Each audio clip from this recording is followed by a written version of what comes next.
this thing called practice today. We got a lot going on. Practice? We talking about practice? Oh, man. All right. What a great day. This is a fun day, man. This is always a blast. We all know that the lifeline of any football team or program at any level is its personnel. And so staff and players. We're super excited about what happened today. We got better. And it's, as I always say, it's always exciting to see a young man choose Clemson, because it's not like these, this isn't like the NFL where you just get to draft them and you go, oh yeah, you don't have a choice. You got to live here. And it's pretty cool when you have guys from all over the country choosing to come to Clemson. And it's just amazing, especially for me, because I've been here 17 years, and pretty cool to see how our brand has grown, and then also to see a bunch of this age group, these 17, 18-year-olds, have grown up, in this decade of Clemson football. And so it's a pretty cool experience from my side of it as well. But just appreciate all these young men and their families for that belief and for their willingness to come. Some of them a long way to be a part of our program and buying into the vision of our program. So this is our 10th top 15 class in a row, and obviously we strive for consistency in everything that we do, and I think we've been able to achieve that. That really was my number one goal getting the job, was to just try to create a consistent program. Consistent on the field, consistent academically, consistent in recruiting, consistent in our development, consistent in our staff, you name it. And I think we've been able to do that. And again, our 10th top 15 class in a row. And, I don't have any doubt that this group's going to be special. And I don't know how it'll all shake out, but maybe this might be our first ever number one class. We've never had a number one class. And I really don't, that's not a goal of mine. I don't lose any sleep over that. We sign guys, when we sign a guy, we think he's a 5-star. He might be rated a 2-star, a 1-star like Adam Humphries, or a 2-star like Grady Jarrett, or a 3-star like Travis Etienne by other people. But when we sign one, we believe he's a 5-star because he fits the criteria that we're looking for and brings certain things to the table that we think make us better, fit our program. So.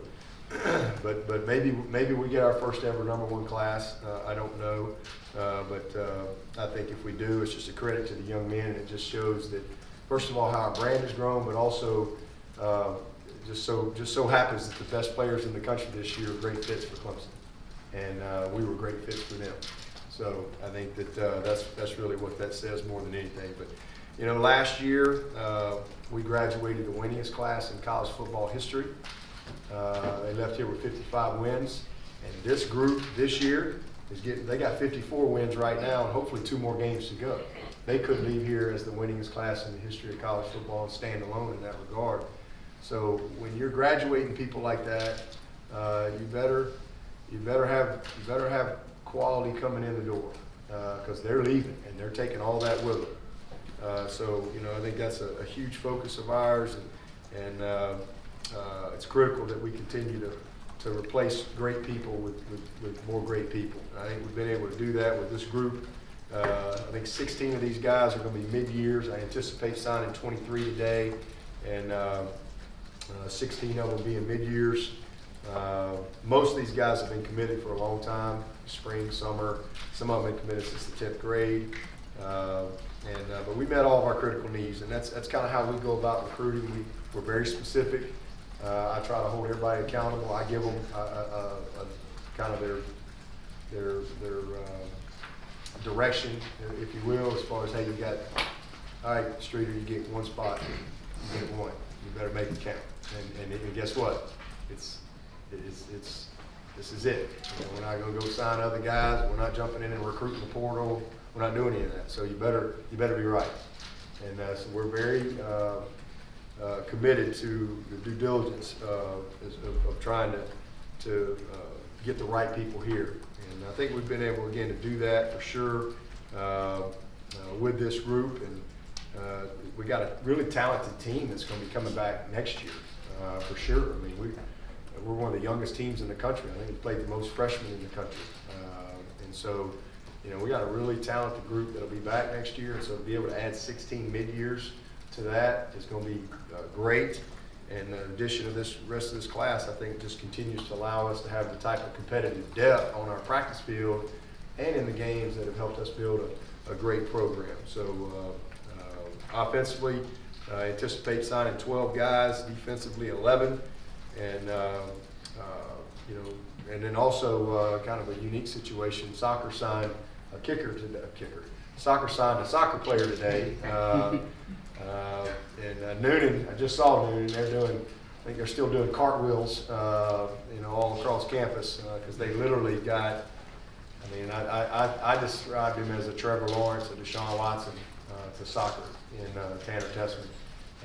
It just so happens I'm probably the only guy on the planet that knows how talented he is as a kicker because I've known him his whole life. But he's been gone at this academy since 8th grade. He had to stop playing football. And he's not just a kid. This guy could probably come and be a scholarship receiver, scholarship safety. I mean, he is a big-time athlete. Could play college basketball, easily go play D1 college basketball. I mean, he is a special athlete.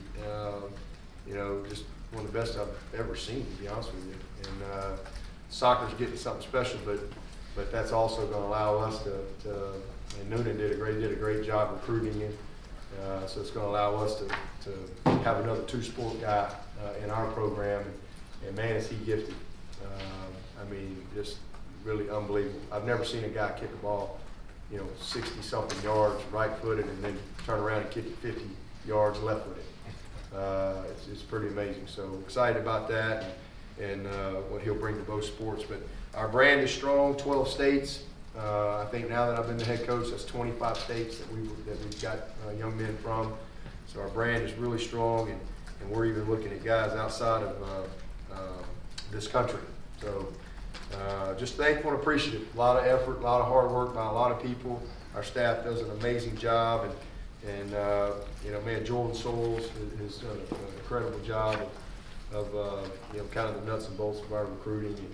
And just so many people alongside of him, Ty, Josh, and Adam, and Lindsay, and then Streeter's done a great job kind of being the on-field recruiting guy, and Todd Bates is going to move into that role and take that, and Streeter as he takes on passing game coordinator. So I'm excited about that, and again, just overall a fun day. And then I think we got 15 guys graduating tomorrow, and that's what it's all about. Just came from upstairs to celebrate with them. 16 if you count Daquan Bowers.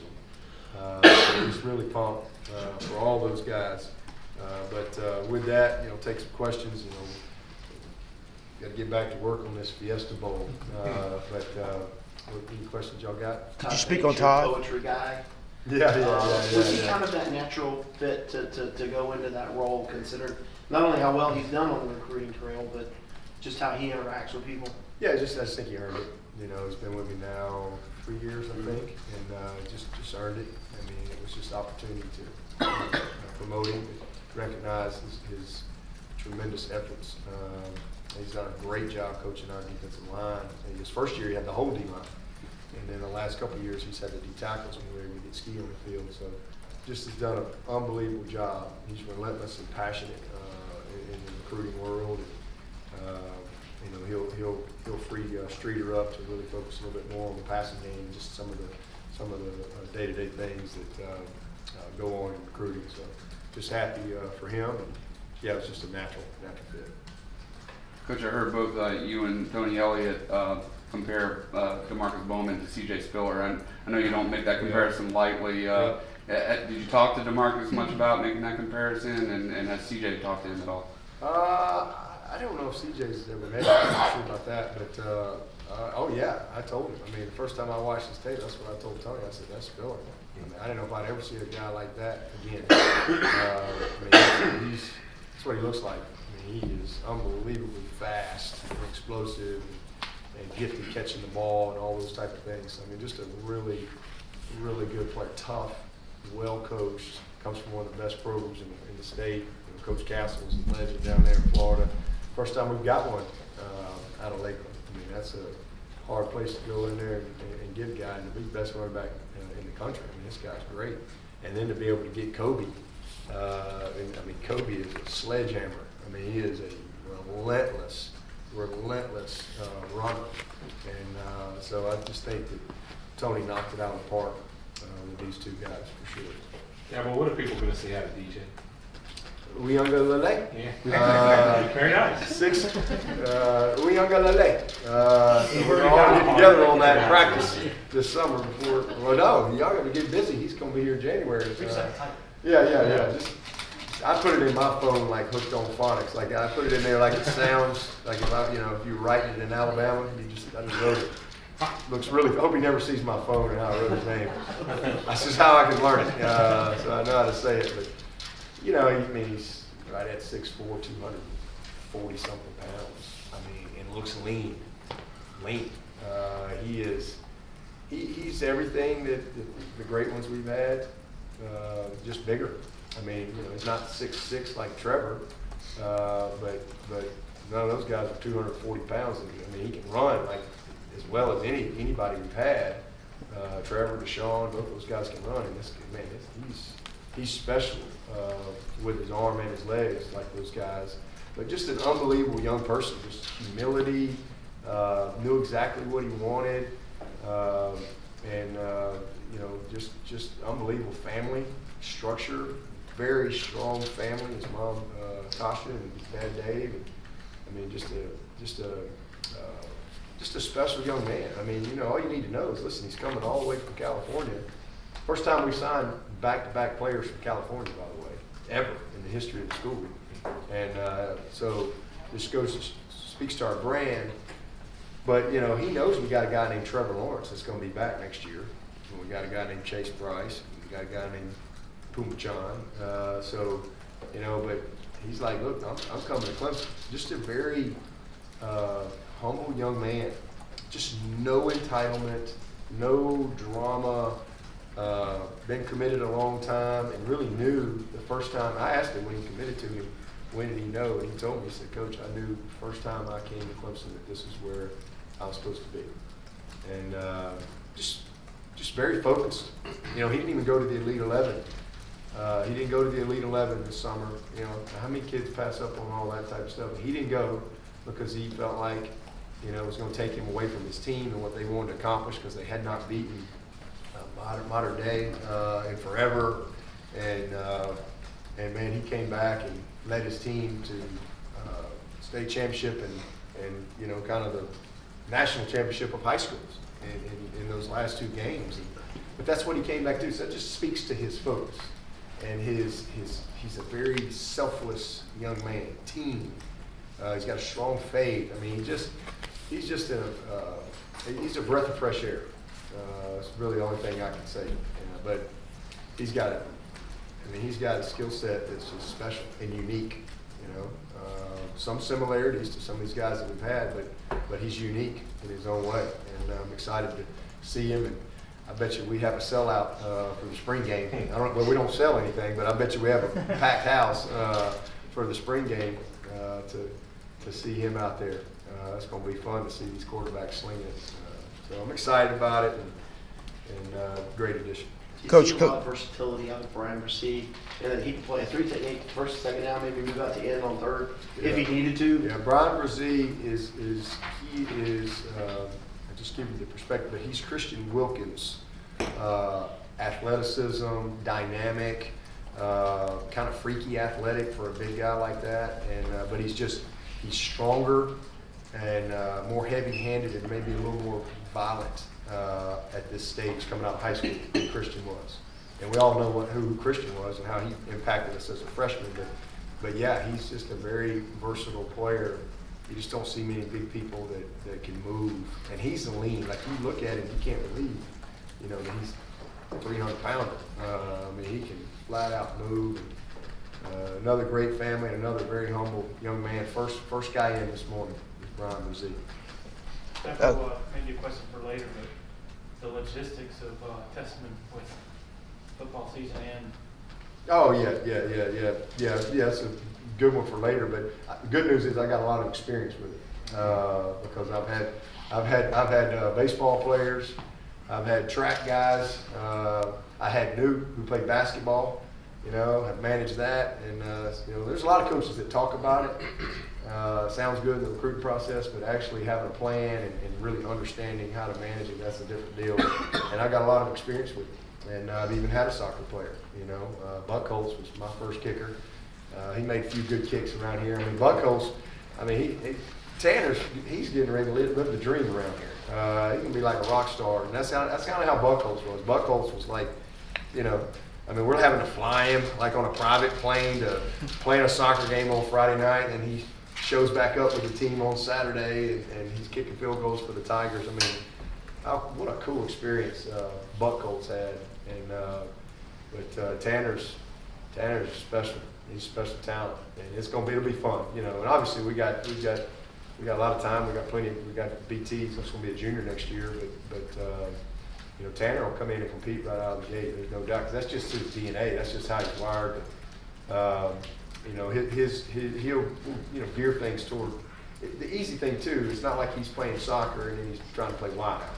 You know, so you know, he's a kicker. And half the time our kickers are out there, you know, playing soccer while we're practicing. You know, you can only kick so many field goals. You know, so they're over there kicking the ball around the field, playing dodgeball or something. So it's really not that hard to manage when it comes to the situation. So Noonan and I'll have a great time with it, and it'll be a cool experience. It'll be something I think our fans will really be excited about. You know, soccer fans and football fans. It'll be a cool story as he goes through his career. Dabo, a couple of you earlier. But your ability to just open doors all over the country, what does that say about the sustained success that you said you've had? And how you said kids have basically grown up watching Clemson now compete for national titles. Yeah, and that's what I get that all the time. I mean, you know, a lot of these kids that I'm meeting, they're, you know, you think about. I mean, I've been the head coach 11 years, and last 9 years I think we're the second winningest team in the country. And you know, we've had obviously a lot of success, and everything's on TV and all that. There's no long distance anymore. I mean, it's like instant, you know, information every day, all day, in their world. And so, you know, sometimes I'm a little. I have to remind myself, because that's just not my world. And I have to remind myself when I meet one of these kids for the first time, and it's like, all right, so you know, why Clemson? And they like know everything about Clemson. And you know, well, since they were 6. You know, they've been getting a lot of Clemson and following it, and they all know where it is. You know, 11 years ago, very few people probably knew where Clemson was outside of kind of our main footprint.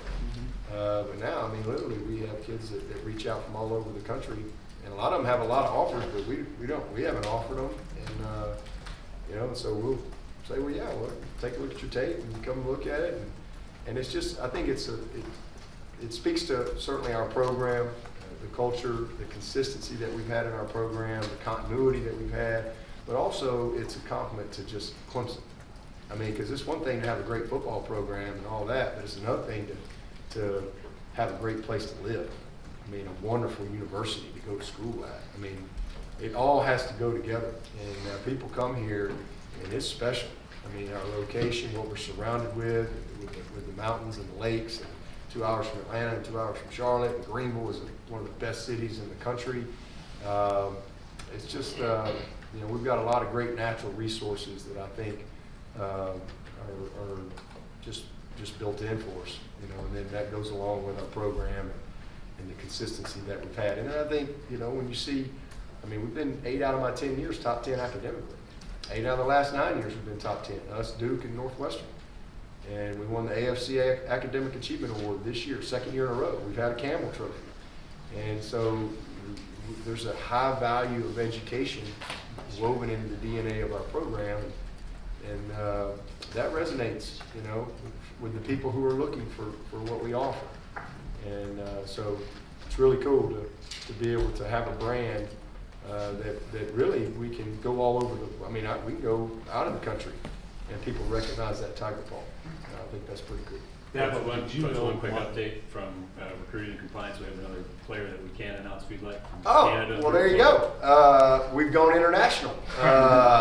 So I've been waiting on that. So yeah, we've got our first international signee. We're gonna sign Joe Joe. When I first met him, I said, I'm Dabo Dabo. Nice to meet you. And we hit it off right there. He was destined to be a Tiger. So yeah, Dabo and Joe. This guy is, I'm so excited. It's the first time I've been able to talk about him. I'm so excited about this guy. He's from Canada, and again, now we've kind of gotten an international flavor, if you will. But when I got him in camp this summer, and he's been in Canada his whole life, and he went down to play in Clearwater, Florida there, and just absolutely amazing talent. Brooks, Alberta is the actual, I don't know if you call it Province that he's from. But he went down there to Clearwater Academy, and Coach Chinchard and his staff did a great job, but they kind of got him there. And this guy, I kid you not, had never been in a stance. He's played football his whole life. I mean, I watched his tape, and what I love, I mean, this guy's playing in snow, and I mean, he's tough as they come. This is how he grew up, playing in the snow, playing Canadian football his whole life. 3 downs, that's how he's played football. That's what he knows. And then he comes to Florida, and he has to go do spring practice in May. Well, then he comes in to us in June to camp. And Jeff and Tony went down there to see him, and they were like, Coach, you wait. You said, I said, all right, I need to see him in camp. So he comes to camp, and literally he did not really know how to come out of the stance because he's always had a running start. You know, his whole life he's had running starts. So it's just when I talk about a guy that we're going to have a chance to really just kind of mold as a wideout guy, I'm so excited about him. His leaping ability is off the charts. In fact, I think he's got some kind of Canadian record for long jump or high jump in Canada. Just kind of a freaky, skilled guy.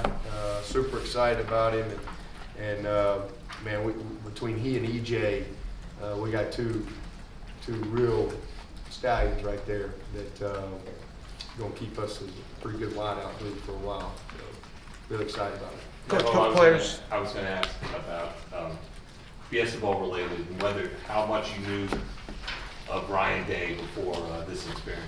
I didn't know anything about it, to be honest with you. Other than last year, I knew who he was last year when he was the interim coach at the beginning, and so that really was kind of the first time I knew about him. You know, I mean, we've just been in different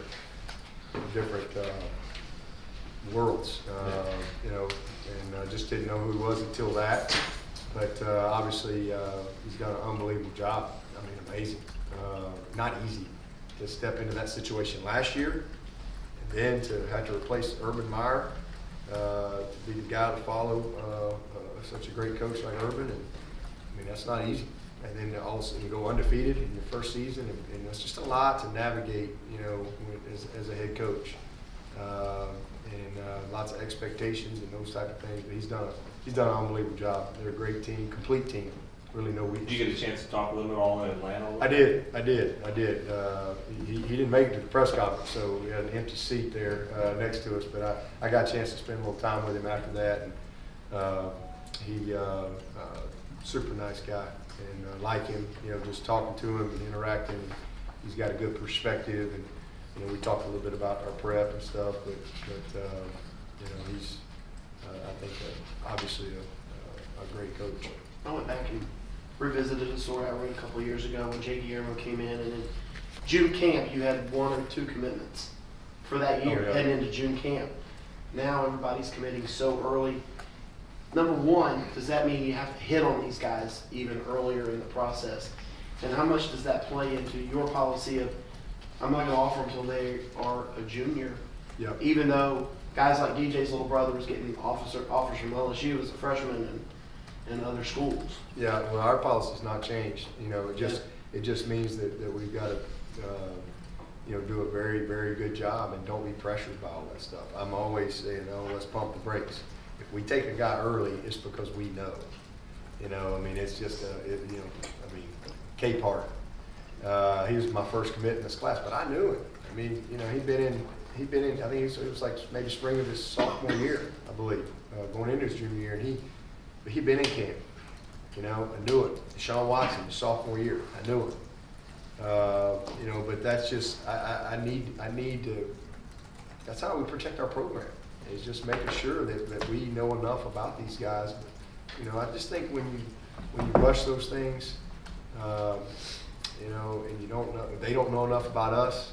It's not just us. They need to know who we are, and they need to know what they're getting into. And I just think that's, how many decommitments have you seen from Clemson over the last, I don't even know, 5, 6, 7 years? How many? Not many. Not many. But I think it's because we just tell them the truth, and we're very honest and transparent. This is who we are. This is the expectation. And I try to talk them out of commitment. But, you know, we just have a policy that we believe in. And, you know, our program has grown to that point where, you know, we can be patient. And I think it's resonated with the recruits. They know who we are, and they know that we don't offer a lot of people. And there's a lot of kids out there, they're not going to come to Clemson, but they really want that Clemson offer. And so, you know, that's just kind of where we are. I mean, nothing changes. You know, a lot of these guys are making decisions as juniors, but I just, for me, you know, I love to see, you know, the transcript after 2 full years. I like to know a little bit about, you know, just their social media. You know, do our research and meet with people. I mean, because to me, it's a lifelong decision. You know, that's how I look at it. I don't look at it as I'm focused on our program. And so, and I'm very, hey, here's what you got. You got one spot. You got one spot, Mike Reed. One. And so, you better be right, because that's it. You know, and then all of a sudden, if something changes, and now all of a sudden we have another spot, well, then I'll let him know. You know, and Malcolm Green, I mean, we're very fortunate to be able to get another corner like Malcolm Green, because, you know, he wanted to commit early, and we filled up. We didn't have a spot. We only taken one. And, you know, so he was going to LSU, obviously a great school. His dream was to come to Clemson. And he's one of the best players in the country. And, you know, he was patient. Trenton Simpson. I mean, Trenton,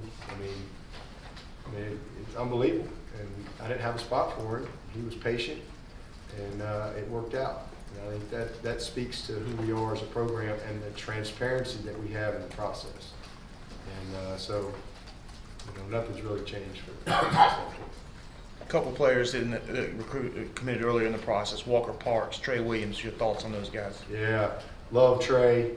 He's going to have a Christian Wilkins type personality. He's a very outgoing guy. He's athletic, big athletic guy. He's coming off an injury right now, but should be ready to go by the time we get going in the summer. Super excited about him up there playing up in D.C. from Connecticut like Christian. But great young man, one of our early commits. And then Walker Parks, just nasty. I mean, he is special. When I offered him, he cried. You know, that's one of the greatest moments.